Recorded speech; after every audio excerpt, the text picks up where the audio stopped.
Today is March 27th, 2013, and we are interviewing George Sodam at O'Fallon Public Library. Mr. Sodam was born on March 20th, 1924. My name is Cheryl Walker, and I'll be the interviewer. Deborah Musak is the court reporter today. Mr. Sodam, could you state for the record what war and branch of service you served in? World War II and the Corps of Engineers in the Army. And what was your rank? PFC. Okay, and that was the rank that you received when you got out of the service? I had it while I was in service. Okay, and where did you take your basic training? Camp Claiborne, Louisiana, which is no longer there. It is no longer there. Okay. Were you drafted? Yeah, drafted. Do you remember your draft number? No.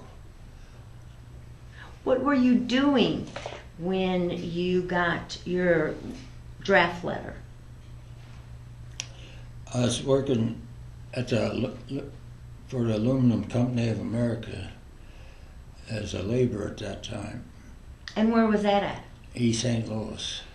Okay. And after you got your draft letter, did you immediately go into the service? No, I got two more after that. They canceled. They said I was an alternative. And after I got the third one, I told them no more alternative. Either leave me alone or send me off. Okay, after you took your basic training, where did you go for your next training? Still in Camp Claiborne, Louisiana. And what was your MOS? What did you train to be? Everything to do with laying and operating a pipeline and constructing tank farms. Okay, so did you go overseas? Yes. And where did you go? Well, we landed in Bombay, India, went across India to Calcutta, and then went north to the Brahmaputra River. And it's 2 nights and 3 days on the river, and then a train ride the rest of the way to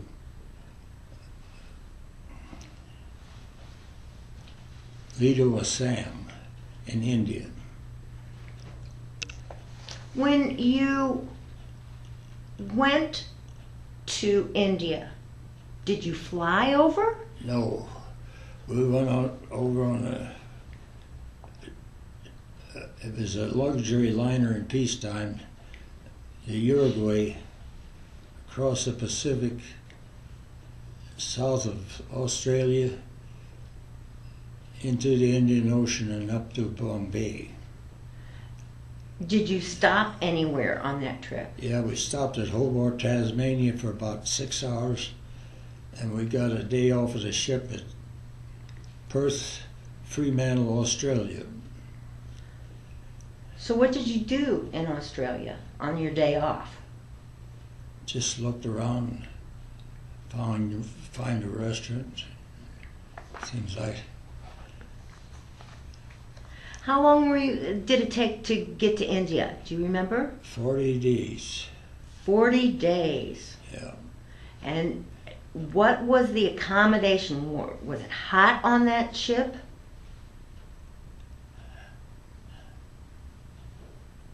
The only thing I really remember is it was crowded. I don't remember being uncomfortable. Did you have showers on the ship? Yes, with salt water. Ooh, I bet that dried your skin out. Well, it didn't get you very clean either. What did you have K rations or did you have a cook? No, there was. This was a good-sized ship. There was 5,000 troops eating out of the same mess hall. And our captain, being a good fellow he was, volunteered the whole company for KP. And the cooks to cook. So I had a shift from 9 at night to 6 in the morning. And what did you do? Did you have to peel potatoes or wash dishes? No, I was blessed on this job. I cleaned up and throwed leftover food to the fish through a hatch, I guess it was, and scrubbed the floors in the galley. Oh. So after the 40 days that it took to get to India, was the equipment on the ship with you too? Yeah, the company equipment was. I don't know where the pipe and the rest of the equipment was, but our cook stoves and field ranges were, we picked them up no more than we got off the ship. Okay. And then you had jeeps and tankers and things like that took you across India? No. We went across on the narrow gauge railroad, the wide gauge railroad, and the riverboat on the Brahmaputra River, and then a train the rest of the way into Lido. Was the train boxcars or were they? They were Indian passenger cars, which were slat benches for seats. And how long did that take you? I can't tell you exactly, but it took a long time. But when we first got off of the boat in Bombay, we got on a train and went 100 miles to a rest camp. Now, we ain't been doing nothing but resting, but we went to a rest camp. And going across, we must have stopped at 4 or 5 more rest camps. And the food wasn't too good in them rest camps.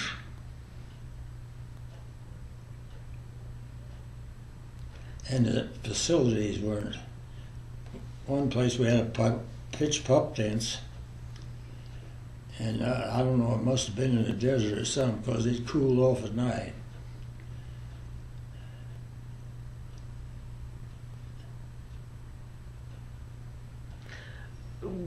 Did you have warm clothes to keep you warm, sleeping bags? No sleeping bags. We had 2 blankets. But the second barracks bags, which had the second blanket, was in the baggage car, so we had no access to it. So we only had 1 blanket. And I heard some popping, and I raised up and there I saw fires. So I grabbed my blanket and went down to the fire and spent the night sitting by the fire. Were these camps, these rest camps, were they camps that the American soldiers made, or were they camps that the Indians made? I think the Indians were hard to build them. What built? Like I say, the one we pitched pup tents and slept in them. We're supposed to sleep in them. Okay, so where did you end up in India? Well, from Lido, the company was split up, and the first stop I made, I was clearing right away. which was a big job in the jungle. We had to clear it past wide enough to get a truck through.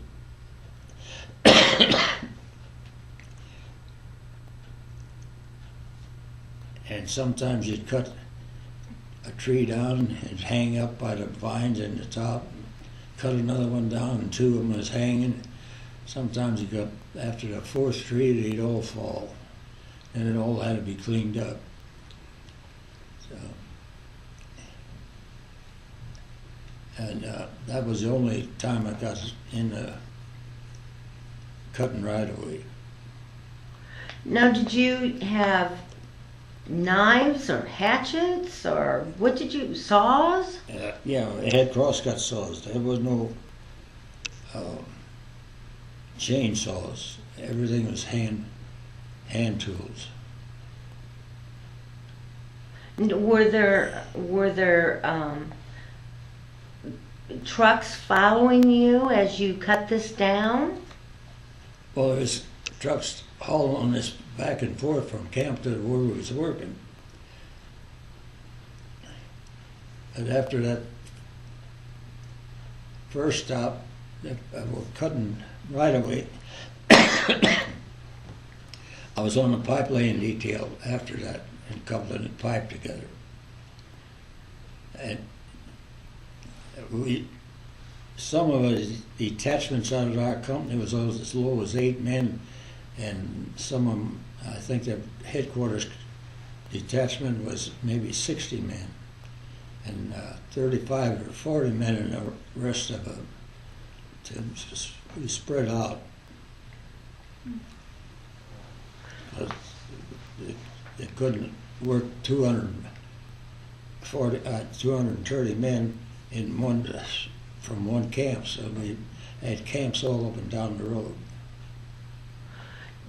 When you say that you were laying pipe, what do you mean? What kind of pipe were you laying?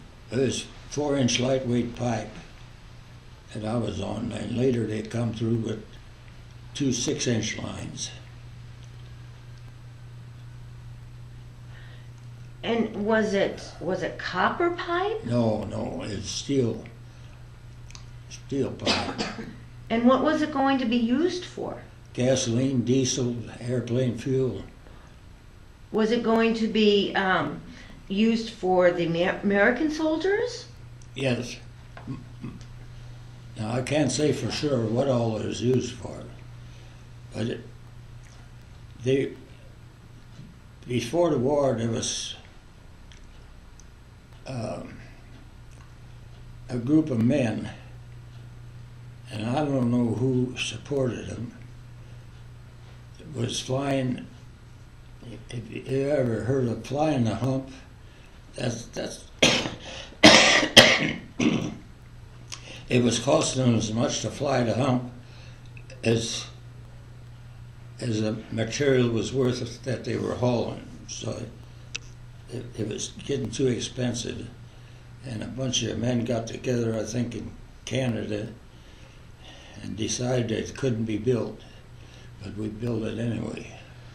Okay, so when you say flying the hump, what do you mean? Well, that was a mountain that they had to get up pretty fast to get across from where the airstrip was. And was that mountain in India? Yeah, we was in mountains biggest part of the time. Mm-hmm. So the Americans decided, even though the Canadians said this couldn't be done. Well, it was more than them. It was the Allies, a bunch met, and then they said it couldn't be done. But I saw pictures later of what all was done, and there's one heck of a lot of equipment over there, especially tank farms, big tank farms. And this pipeline went through the mountains? Yes. So it had to be cut through the mountains? No, we went over and down. Oh my. Most of the time. There was times they string a cable across and hang the pipeline from the cable. across some of them deep ravines. So did you bury the pipe? Not really.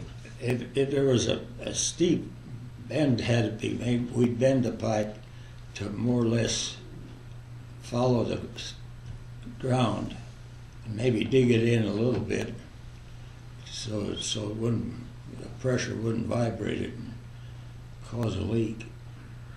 So what kind of equipment besides saws, cutting the jungle down, what other equipment did you use?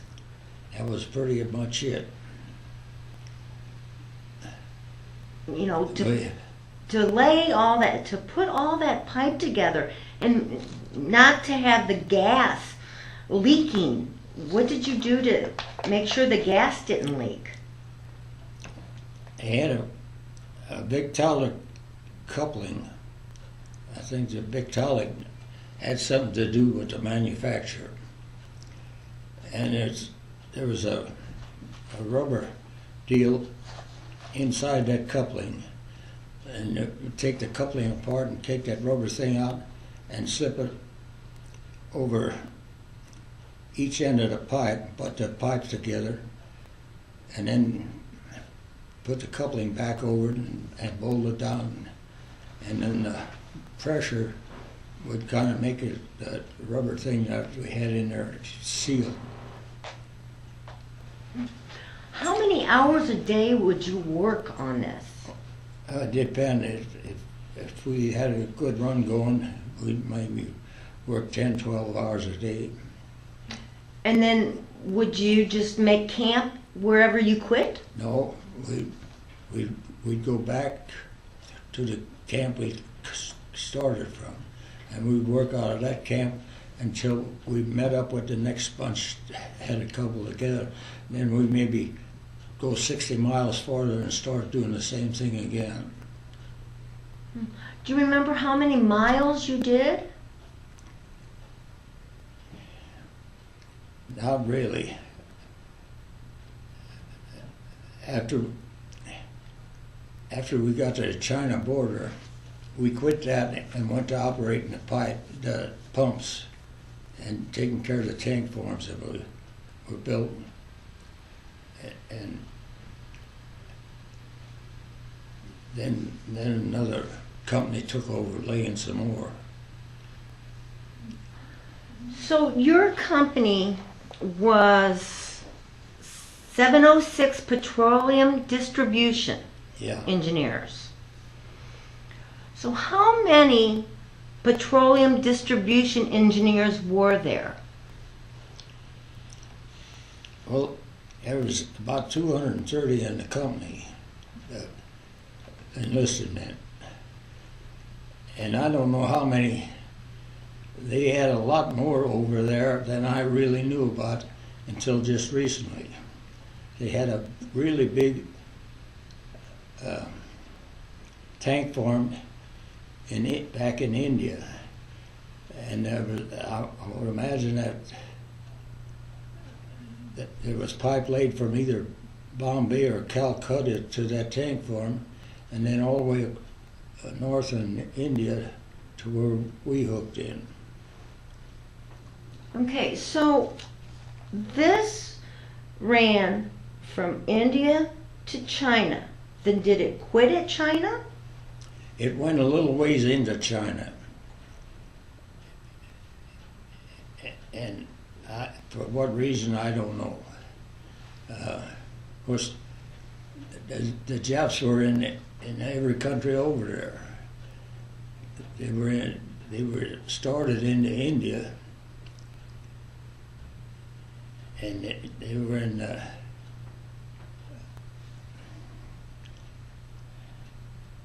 I can't think of that name now. Burma. Well, they were in Burma, and the country on between Burma and China, they were ready to take over the whole world. Did you see any battle? No, There was no battle. no. I was in combat area twice. but they'd already been pushed back. It was still considered combat area. How long were you over there doing this? 2 years. And after the war, did all this pipe come up? No. You hear stories, and I don't know whether any of them's true. The stuff was all left there with the stipulation that it not be used again for war. Now, there was a lot of stuff left over there. Of course, they had to build the roads too. The road builders, they had a place over there named Little Peoria where that road equipment come from. And them guys that worked in that Caterpillar plant lived in Little Peoria. So Caterpillar was over there building tractors. No, they weren't building the tractors. They were sent over from the States, but they had to be repaired. So were these U.S. soldiers repairing them? Yeah, there's ordnance. They were in the ordnance company. They were the people that done the repairs. So they worked along with you, with your Well, they division. repaired the stuff for us if something broke down. This sounds like this was a really good secret kept. Well, yeah. My parents didn't know where I was. Could you not tell them? Wasn't allowed to tell them nothing. So they didn't know where you were. No. They just knew you were overseas. Yeah. So for 2 years, they didn't know. No. Did you have any communication with them? Oh, you write letters, but nothing about what you were doing or nothing pertaining to your job anyway. What did you write about? Well, what all says there, the stuff you wanted to say you couldn't. Because every letter that went out of there is censored. So it was censored. Yeah. So did you ever see any of the letters that you sent? Did they keep any? I think I've seen a couple. So did you see anything that they censored?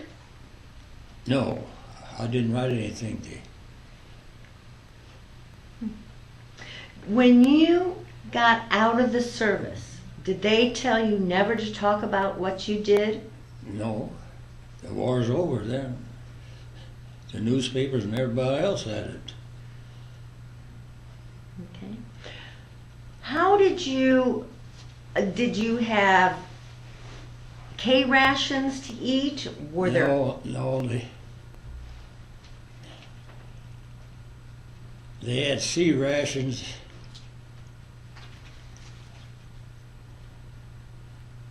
And there was another one.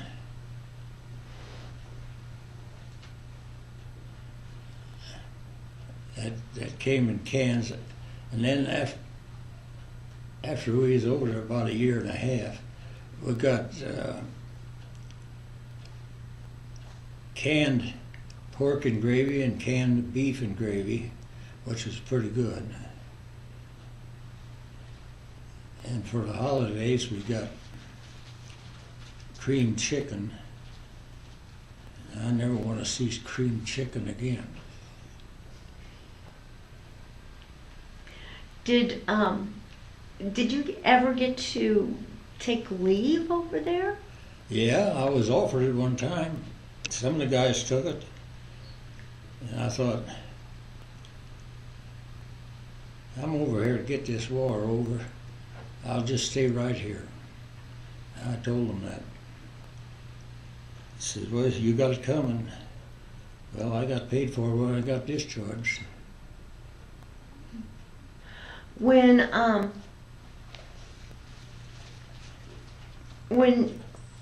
you were over there, and did you have anything that you carried for good luck? No. No. Well, we'd shoot a water buffalo once in a while, and at certain times of the year we could shoot deer. Was it pretty good eating? Well, first, while we was still in Lido, I don't know why, they issued us ammunition. Not very much. And we could go hunting. You know, of course, we was in the jungle. And while we were still at Lido, two groups went out hunting. One got a bear and one got a deer. So neither animal was big enough to feed over 200 men, so they put them all in the same pot. So you had kind of a stew? Yeah. You wouldn't think that a deer and a bear would come out of a jungle. Well, they got to live somewhere, and there's clearings at times, I guess, where the fire had cleared the ground, and then there'd be elephant grass about 20 foot tall.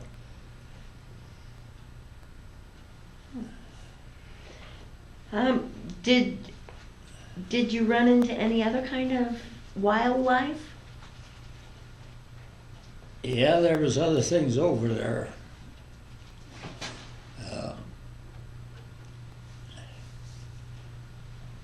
Deer, there was times of the year you couldn't find a deer if you wanted to, and other times you'd go out looking for a deer and no time at all you'd have one. And those weren't the little deer like they got around here. They was more the size of an elk, or darn near as big as an elk. How did you get along with your fellow soldiers, and Most of them pretty good. did you make any long-term friendships with them? Yes, but there was 6 of us from Belleville, and 2 from Washington Park were drafted. We were all drafted together and stayed together, and 5 out of them were all discharged together. Those that were in the combat zone twice had 5 more points to get out. So, and the other ones 5 behind. And 2 of them, I know, re-enlisted. You know, when you say points, Well, that you had to have so many points to Yeah. get out. You got so many points for service in the States, and so many points for service overseas, and so many points for being in a combat zone. Okay. Mine totaled to 45, and them other guys only had 40, and they hadn't lowered the points to 40 yet. So at one point you had to have 45 points to get out of the service. Yeah, well, they started out higher than that. There was people got out before I did, but it was at 45 a long time before I ever left Burma. Were you married when you went over to Nope. the service? Or went overseas? No, you weren't. Okay. Did you have enough supplies while you were in Burma? Like what? Oh, enough, supplies to do your job, or enough gas? Yeah, we had everything we needed.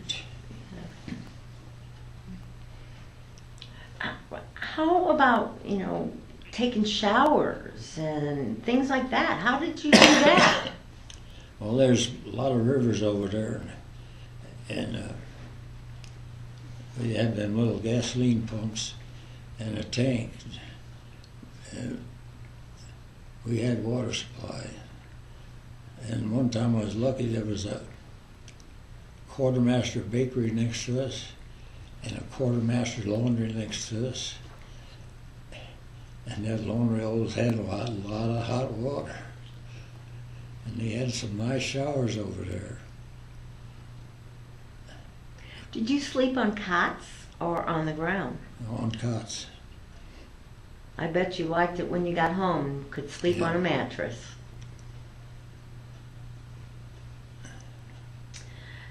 Do you recall the day your service ended? Yeah, I sure do. What day was that? December 1st, 1945. Where were you discharged at? Well, I get the two camps messed up around Chicago. I was inducted in one and discharged from the other one. I can't recall either one of them now. But it was in Chicago. Yeah, outside of Chicago.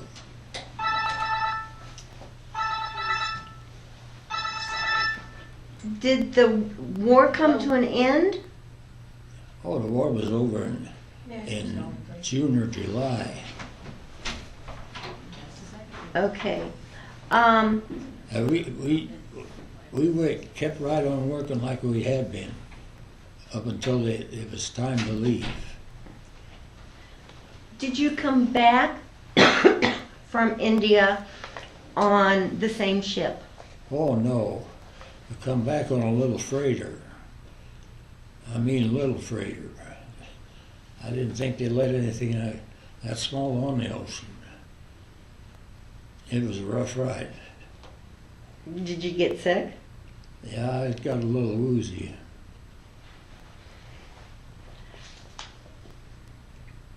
Okay. After your discharge, what did you do? Did you go straight back to work? No, I took a month off. I hadn't had any time off. The whole time I was in the service, I didn't have no furlough, no nothing. So did you travel? Did you No. just sit at home and relax? Yeah. How did you get home from Chicago? Did you Train. took a train? Yeah, they had the tickets all bought for us. Did you have a big welcome home party? No. Nobody knew I was coming home. I got home, I guess, about between 1 and 2 in the morning.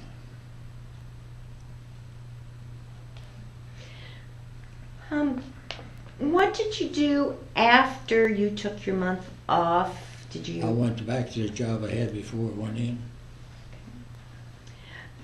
Did you? You said you kept in contact with several of your buddies Yeah. from the service. How long did you keep in contact with them for Well, life? Yeah, some of them. A couple of them I kept in contact for 3 or 4 years. And one of them stopped by on his way to California Mm-hmm. to see me.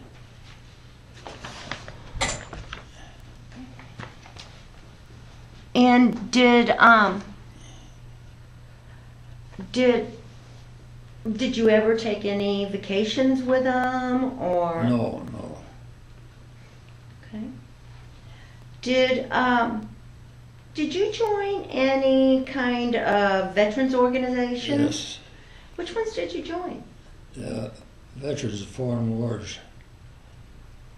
But my dad joined for me, in 1946 while I was still overseas. And I think I'm the oldest member of that post now. Did you have brothers or? Yeah. Other brother was drafted, and he went to Arlington Air Base in Arlington, Washington, and spent all his time there. And then a year or so, the draft was still going on.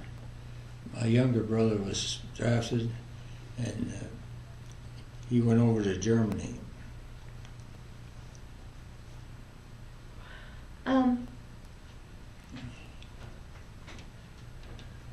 Has anyone ever thanked you for serving our country?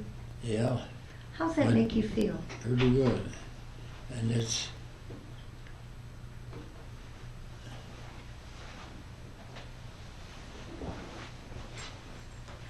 And I see that you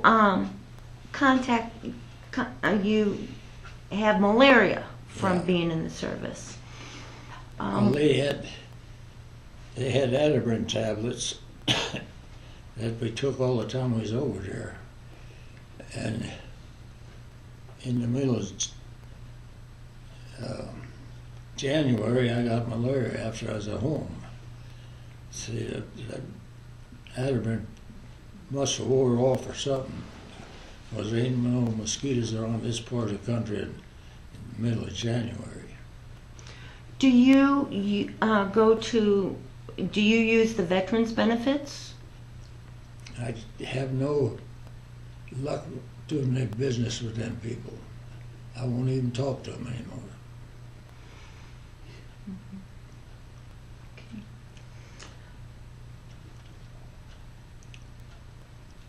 What do you think the most positive thing was about your experience in the service? Well, I learned quite a bit.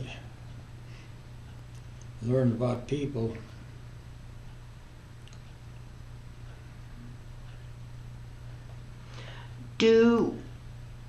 If someone, younger generation, came up to you and said, I want to join the service, would you tell them that you thought it was a good idea?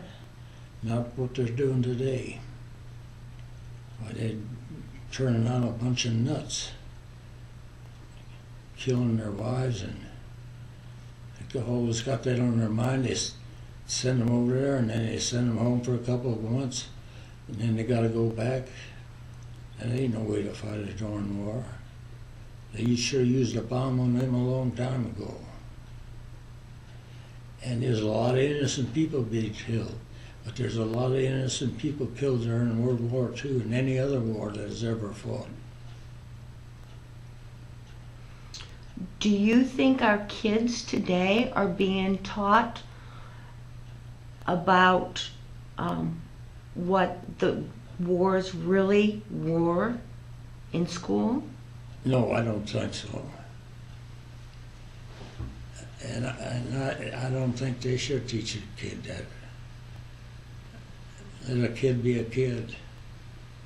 They'll find out soon enough. Is there anything else you'd like to tell us?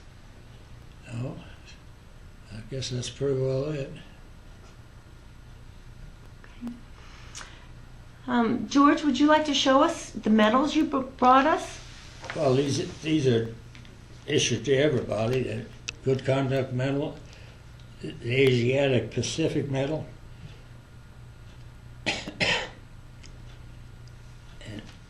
and World War II Medal. The Asiatic Pacific Medal, what was that for? For serving on that continent, or in the case of the Navy, being in the Pacific, or in the Pacific Islands. Okay, I see on your Asiatic Pacific Campaign Medal, you have a star. What does the star mean? Well, the ribbon that's got two of them. That's bronze stars. That's the 2 times I was in the combat area. Okay. So you got a Bronze Star. Yeah, but I've done the same thing when I wasn't getting a Bronze Star. But that's pretty impressive that you got a Bronze Star. You forgot to mention that. Well, it just comes with the territory, I guess. Okay. You're a pretty modest man, aren't you? I didn't know I had it till they give me the ribbons as discharge. Okay. Well, George, what I'd like to tell you is thank you for your time. I Okay. appreciate it. And how many children do you have? 6, And how many grandchildren? 14, And how many great-grandchildren? 8, or 9. And any great-great? No. I thought you were going to keep going. I would like to thank you for the time that you've given me today, and I'd also like to thank you for the time you gave to our country. Thank you.